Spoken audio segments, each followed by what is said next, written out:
عادي، ما هي قلت لك كمال الحب ان ينتهي. كمال الحب ان ينتهي.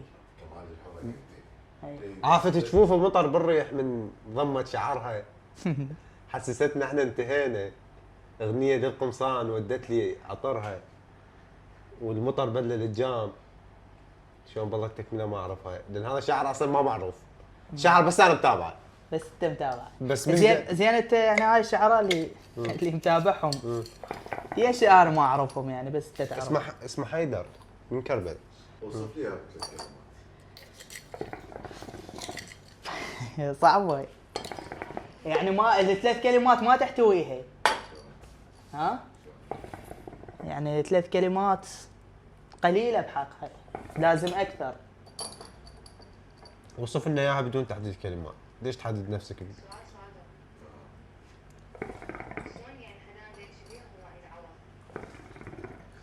الانسان ما ينسى الحب اللي هو من طرف واحد، هاي المشكله. ما اشوف انه لا تجينا انا حبيت من طرف واحد واستودعت من طرف واحد، بس تجي للحقيقه يعني لازم تقارن. تبدي تشوف البنات كلها هي. لا تقول لي حبيت وها والله تستاهل. مو انت شو اسمه، مو انت هسه ما فهمتني المقارنه شنو. انا مال اشوف البنات كلهن هي شفتها. ليش ما تقول؟ مو انت ما وضحت لي. جاي تكذب والله تلاقيك شوف حتى هاي رفعت راسك. انت كذاب. باوع. لا مو ما يحبها، هو يحبها لكن مستحيل يحبها بيديك. مو ما يسميها بس حبيتك. اكثر بنيه بالدنيا حبيتها. هسه والله علي انا اعرف عنها هاي الشغلات. بس عادي يعني تكون زين ماشي.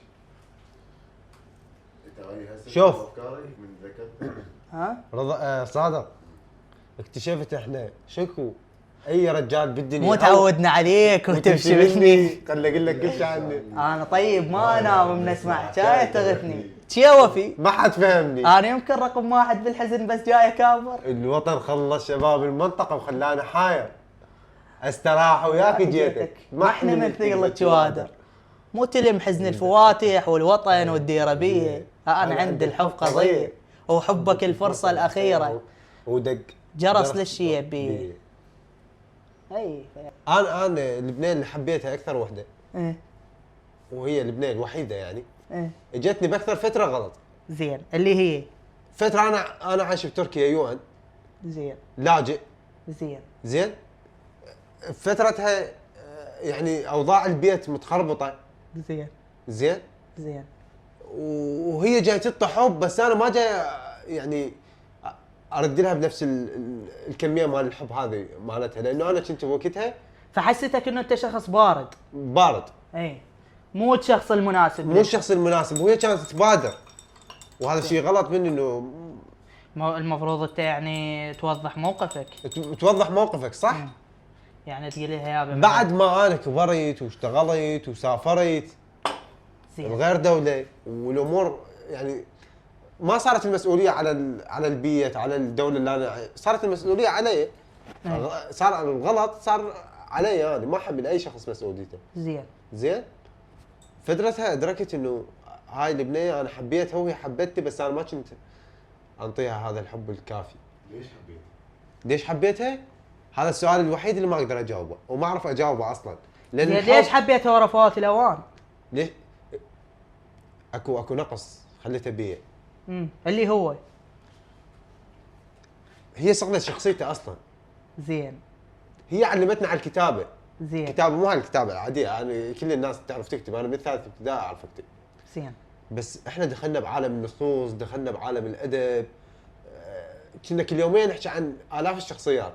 زين يعني هي علي الحالي ب 2026 هو نتاج عن ما بنته، اللي بنته هي.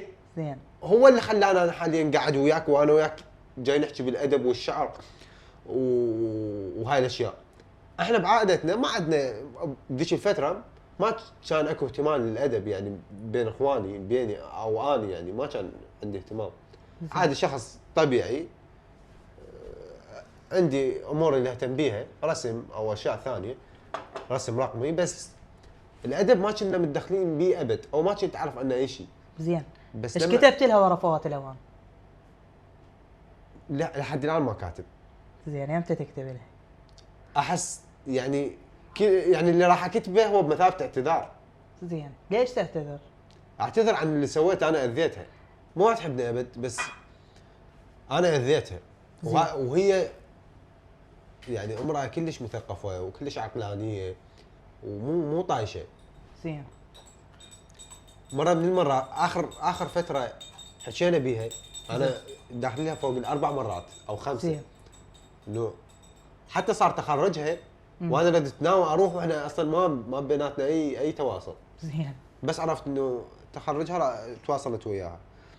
قالت لي علي اقول لك شيء، قلت لها قولي. قالت لي انت من الاخير انت ما تحبني ايه او انت ما حبيتني، انت تحب الشعور اللي انت تحسه وياي.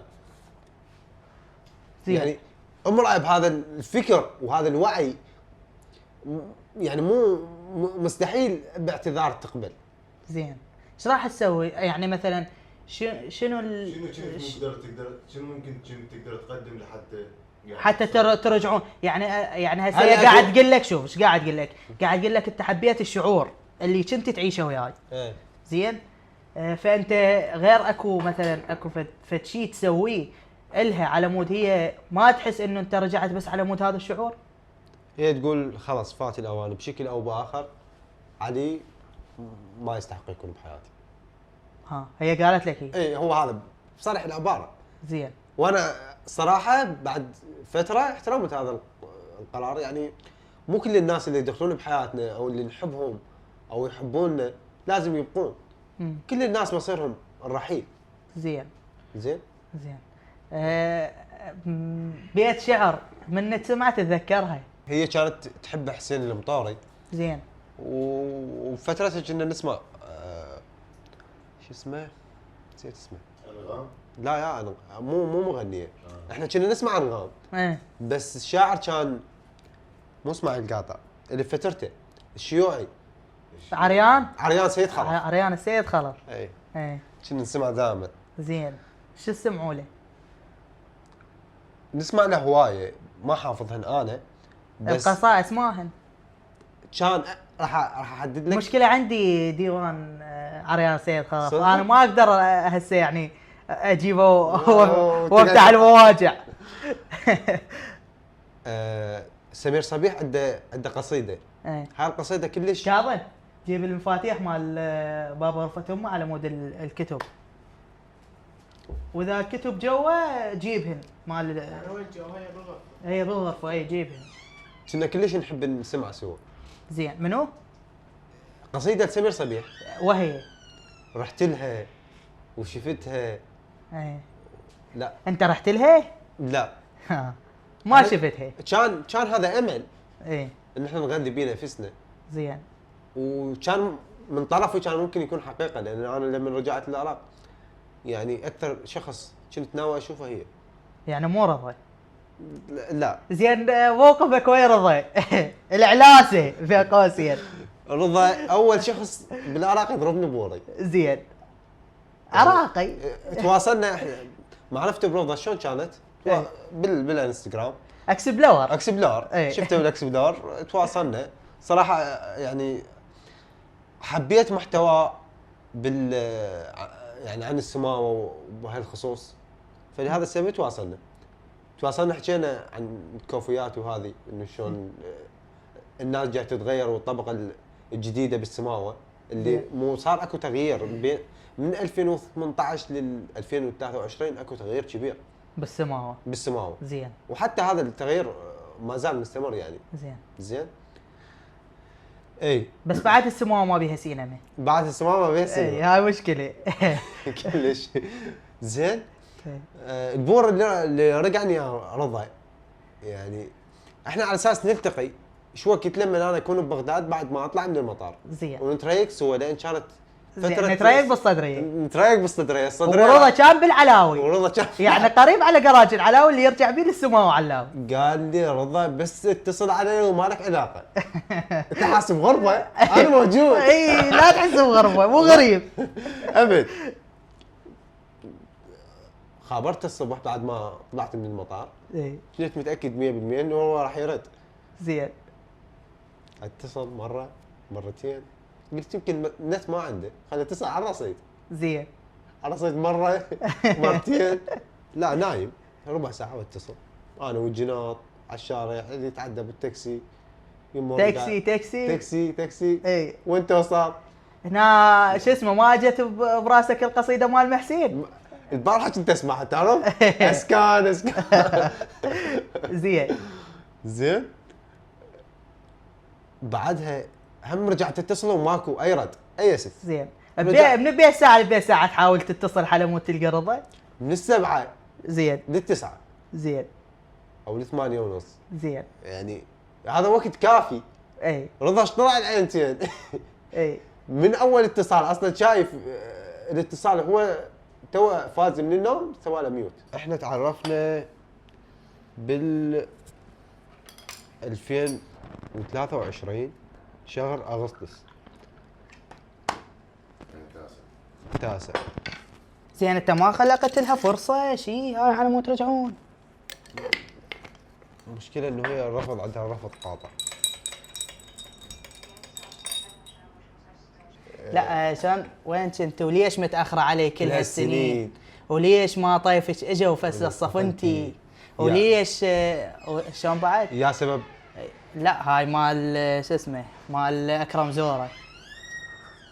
ليش رحتي مال محمد الغريب؟ انا اقصد مال محمد الغريب بس سامع مال اكرم زوره. ليش رحتي بيا محطه لقاك وبياك فعركتي يا سبب دمعه وضحكتي كلها باقت حق منه وساحه التحرير انتي. اي يعني هو هذا اكرم زوره صاحبنا يعني ويانا وياي يدرس وصديق شو اسمه. ذكرت محسن الخياط.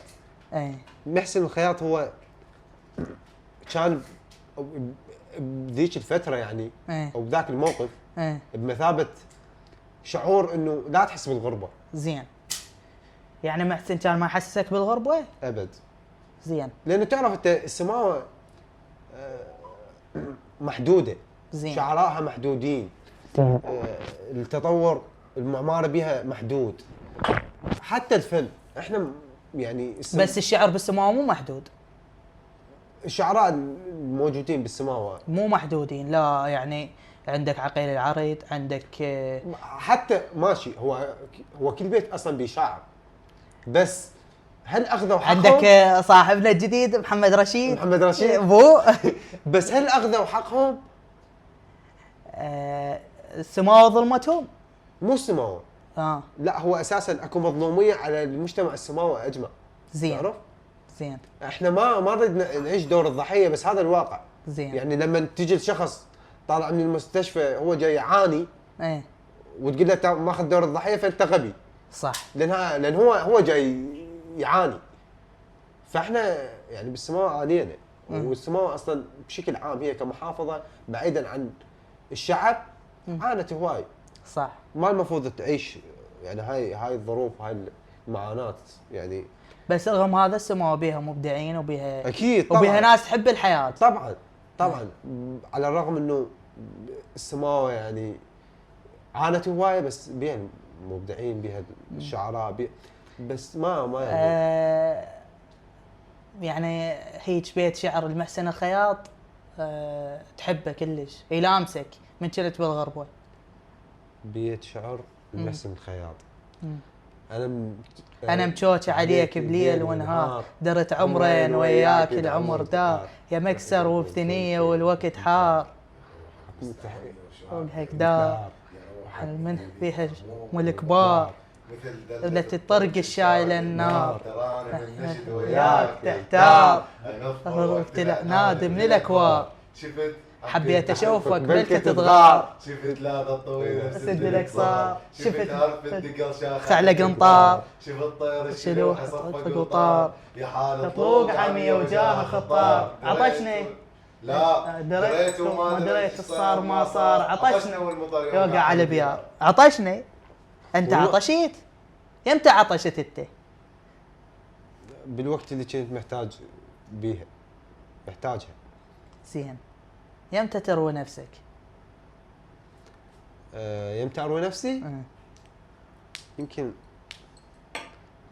انا مره قلت لها حكايه قلت لها انه انت ترتبين علي الفوضوي، زين علي كلش فوضوي، زين بس هي ترتب الاشياء زين يعني بطريقه مخيفه. زين فيعني رتبتك. رتبتني بشكل مخيف، زين بحيث هي كانت كلش ايجابيه، كلش تحب الحياه، وانا كنت هذا الرجل السوداوي اللي شايف الحياه لونيا رمادي. ما كان اكو لون رمادي، كان ابيض واسود. هو يعني رمادي كان من تجمع الابيض والاسود شي يصير. هاي انت صرت بالنص. زين بس انا كنت شايف الحياه لونين، ها ابيض واسود، رمادي ماكو، اي لون ثاني ماكو. زين هاي الاسود من جاي؟ جاي من تدرج العفو، الرمادي من جاي؟ جاي من ابيض واسود. اسود. زين هذا مو لون، يعني انت ما مو لون اساسي. زين يعني انت ما كنت شايف الحياه، شوفتك الحياه بالوانها هي. شوفتني الحياه بلونها البنفسجي، الله اكثر لون هي تحبه. زين كانت تصور لي دائما الاشياء اللي بلون البنفسجي. زين هسه انت بعدك تحب اللون البنفسجي لو؟ انا كتبت عن هذا اللون البنفسجي. هي شوف، هي قالت لي شيء، قالت لي اتمنى انه انت ما تذكرني باي نص وباي مكان. زين زين. وهذا انا ما حققت امنيتها يعني. زين ليش؟ لان جاي اسوي العكس. زين ليش؟ لانه انا احب، يعني احنا راح نرجع الموضوع حكينا بيه قبل الحلقه اللي هو انه انت ما تكون تصد الموقف بلحظته، تخليه يمر عليه مده يلا تتجرأ انه تكتب عليه. بالضبط. يعني مثلا هسه انا اضربك هسه، ما تكتب يعني ما تردني هسه او ما تقول لي ليش ضربتني. صح. ورا مده ورا يومين ثلاثه القيك داز لي كليشه نصيج على الضربه مالتي. على الضربه. زين. مو هو شوف الشعراء والكتاب يكونوا كلش مرهفين الاحساس. زين. يمكن حكايه تقدر تاذيهم. صح. كتبت لها. زين. عن اللون. شوف هي طلبت مني طلب وانا ما قدرت أنفذ. ما قدرت تنفذه. ليش؟ لانه انت ما تقدر. ما اقدر يعني. هو ما دام شخص غير يعني حياتك وغير شخصيتك من شخصيه الى اخرى، مستحيل انه انت بوخسان الحقه انه انت ما يعني ما تذكره. صح. من المتفضلين يعتبرون. زين. انت شلون ذكرتها كانه هي شخص متفضل عليك، لو ذكرتها بالاسم يعني انه هي تفضل انه انا ما اذكرها باي لا اسم ولا اي بس شيء. هو الناس لما تقراها هو عليها. هو الناس لما تقراها هي راح يبين عليها. زين. لان هي تعرف اكو حبكات بالنص. زين. عنها. مثلا هذا النص كتبته 30 اكتوبر. زين. 2024. ضحكتك وانت تلتقطين الصور. زين. تلهم الرب ان يعطف على الفلاح ويجعلها تمطر بفستان ابيض اللون، تركلين كل شيء سيء امر به، مثل جندي ذاهب الى الحرب ويرى ان البلاد اعلنت انتصارها، وهذا انا بين الجندي والفلاح. زين. والفواتير التي لم اسددها بعد، ومرض المزمن. زين. وفقر ابي وتذمر اخوتي اكون انا، لانك بشيء ام باخر تجعلين ايامي بنفسجيه. زين. ايام يعني السعاده صارت بالنسبه لي لونها بنفسجي. زين. لانه هي هذا زين. احنا دائما اللي نعرفه الناس تقول مثلا الدنيا الحياه صارت بعينه ورديه، انت الحياه تصير بعينك بنفسجيه من تحلى. بالضبط. هو هذا مقياس السعاده عندي. زين. انه تكون الحياه سعيده يعني الحياه بنفسجيه. زين. الكبير زين السمر. اي حبيبك انت تحبه كلش. زين. شنو النص اللي لامسك؟ شوف ماكو ناس لامسني زين بشعره، بس انا بشكل عام احب الشعراء اللي يكتبون باحساس. هسه هواي شعراء وكتاب يكتبون، بس يكتبون مو باحساس. بحيث يكتب عن بس يريد يكتب. زين. انت من كاتب او شاعر بس تريد تكتب؟ لا. وبعدين ما راح. غير لازم تكون عندك مثلا مشاعر. زين. حتى توظفها بالكتابه بالكلمات. صح. زيد السومري. او غالبا دول الشعراء تلقيهم يعني هو بدا فقير، صار مترف، صار يطلع ببرامج، صار ركب له سياره اخر موديل. بالضبط. فهنا أنا شنو انطفى، صدق طفى يعني هو هسه طفى. ليش طفى؟ لانه الشاعر اذا صار مترف انتهى ابداعه. يعني وقت ما يكون الشاعر من الناس ومن رحم الناس يكون شاعر. بالضبط. زين انت تؤمن ان الشعر بس بالجنوب؟ اكيد. يعني خلق الشعر جنوبيا. بس حتى شوف، حتى اللهجه الجنوبيه، الحسكه الجنوبيه هي اصلا يعني تحس كلامنا العادي بالنسبه للناس اللي مو من الجنوب يحسوه شعر، من قد ما احنا نحكي يعني كلمات بها مشاعر. زين هذا منين اكتسبناه؟ من امهاتنا، من بيئتنا؟ الظروف هي اللي تحدد. زين او هي غالبا الام اللي تنطيك هاي الدفعه الكبيره من العاطفه، اللي تخليك تكون انت انسان عاطفي. بالضبط. بس انت بنفس الوقت زلمه خشن. بالضبط. يعني تقدر توازن بين هذا وهذا. عافية. تقدر توازن لما انت تكون هذا الشاب او الطفل المرهف بالاحساس، الحساس كلش، اللي يتاثر باي كلمه تنقال، بسوق، بعلاقه، باي شيء كان. اي ابسط مثال والزيد السومر، مو تعودنا عليك وتمشي مني، خل اقول لك كل شيء عني، انا طيب ما انام، نسمع حكايه تغثني. حكايه شوف وما حد فهمني. انا يمكن رقم واحد بالحزن بس جاي كابر. الوطن خلص شباب المنطقه وخلانا حاير. تعب واضح والله، جيتك حافظ القرآن من كثر الفواتح، ومو تلم حزن الفواتح والوطن والديره بيه. انا عندي الحب قضيه. هي ليش احنا الجنوبيين دائما عندنا الحب قضيه؟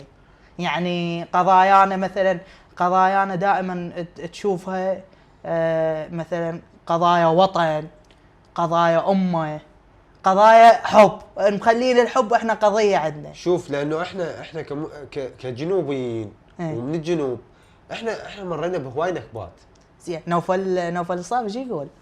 قبلة الله الجنوب. اي اكو كاتب يقول نحن الجنوبيين نخرج، او الجنوبيون نخرج من ارحام امهاتنا كالخبز التنور. اي زين ف يعني هاي النكبات اللي مرينا بيها، انت اذا تلاحظ او اذا عندك اطلاع عن باقي البلدان، هي باي بلد كان يعني الجنوب دائما يكونون غير ثوري مقاوم يدافع عن قضايا البلاد كلها. هو اللي متكفل، تحسه الابو الكبير. بالضبط. هو كبير البيت اللي يدافع عن كل شيء. زين. فالجنوب زين منا بدا الشعر ومنا ينتهي اصلا. زين قريت قصيده يعني بما انه دخلنا بالجنوب. زيد السومري لو جبار رشيد؟ انت منو حاب شو اسمه تقرا له؟ انا جبار رشيد احبه كل شيء وايد. زين. لان احسه حنين، نرجع لنفس النقطه اللي هي المشاعر. هو يكتب بمشاعر. زين. انا اعتقد لولا يعني جبار رشيد من المدينه ما كان راح يكتب. هي المدينه عباره عن جنوب. اي فلا تقول لي المدينه محسوبه على بغداد. بالضبط. اي المدينه محسوبه على الجنوب. بالضبط. رغم هي بنص العاصمه بس هي محسوبه على الجنوب. بالضبط. لا تقول لي هي بغداديه، قل لي هي جنوبيه، لانه هم عندهم وهم عاشوا. مثلا تلقي بالكرخ الناس فرحانه وكذا وهاي، بس تلقي بالمدينه قيامات فواتح. اي فلا تقول لي لا تحسب للمدينه على بغداد. جبار رشيد يقول زعلان منه ومنه بس. من الشوق ميت صبحت عيونه واحلامه وشبكته ولهفته مرن علي وما نمت. نص مشترك بين الشاعر رائد ابو فتيان وشاعر علي موسى. زين. عمل جديد.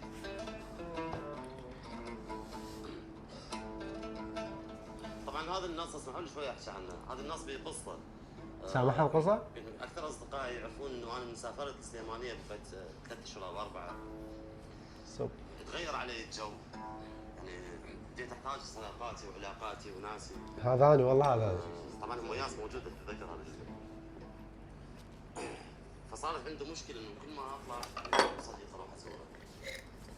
فبديت اشتاق حتى للناس يعني مو ما احبهم بس يعني ايش بس مجرد يكون على ذاكرتي اشتاق لهم. فهذا النص تلحن وكان في الدنيا بارده وثلج. وقاعد وقت الساعه 3:30 في الصبح بالسليمانيه. يقول بوقتها اتصل على جبار رشيد. زين.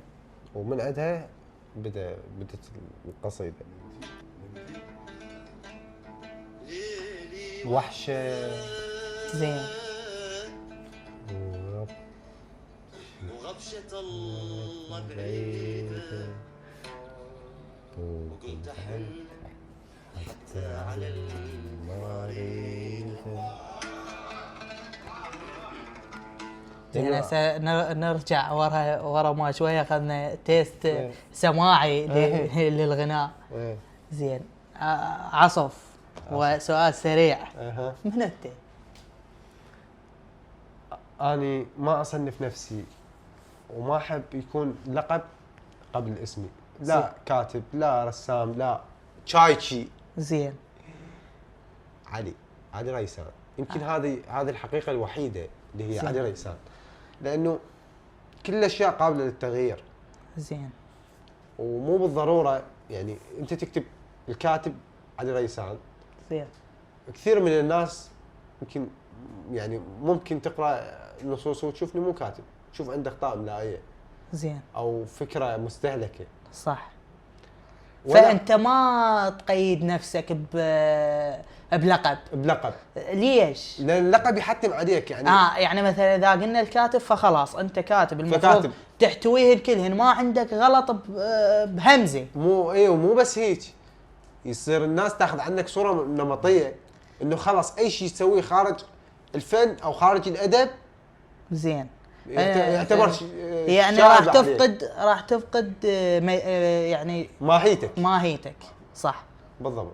يعني راح تكون انت علي ريسان الكاتب راح تكون مسجون تحت هذا الاطار. زين. اوكي انا حاب الكتابه واكتب على مودي انا. يعني هسه احنا راح يعني تجوز تتخيلها بكوميديا، بس انت فاتح باب القفص. لا انا بعدني مقيد. بعدك بالقفص. اي. يمتى تفتح الباب؟ بالفتره هذه انا مقيد كلش او مقيد جدا بس. زين شنو الفرق بين جدا وكلش؟ لان اثنيناتهم نفس المعنى. بالضبط، بس احنا ما دام كنا نحكي عن الادب وهذه فانت لغويا جدا تكون بها رسميه اكثر، وكلش هي قاعده عادي. زين متولد بها. زين.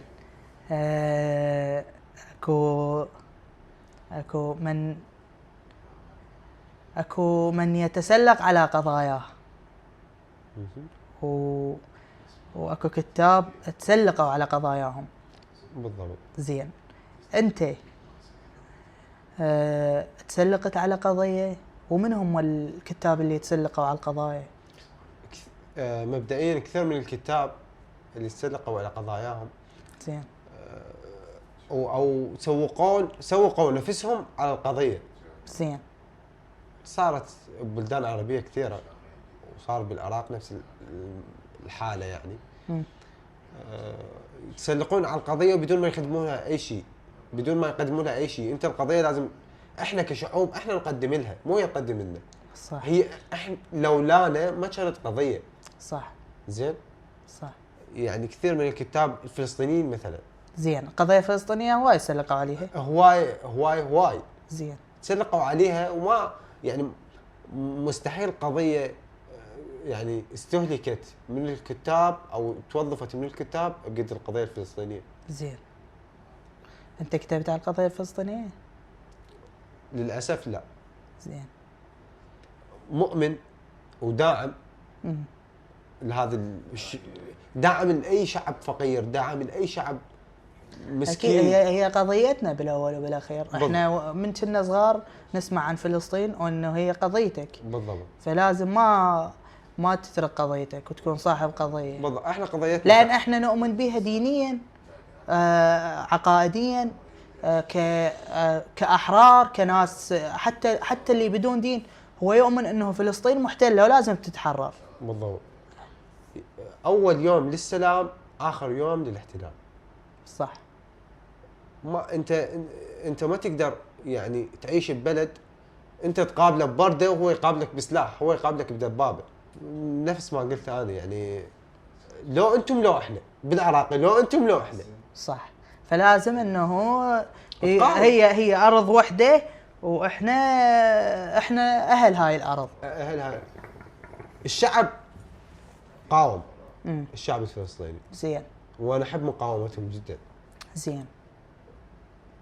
بس النخبه خذلتهم. زين.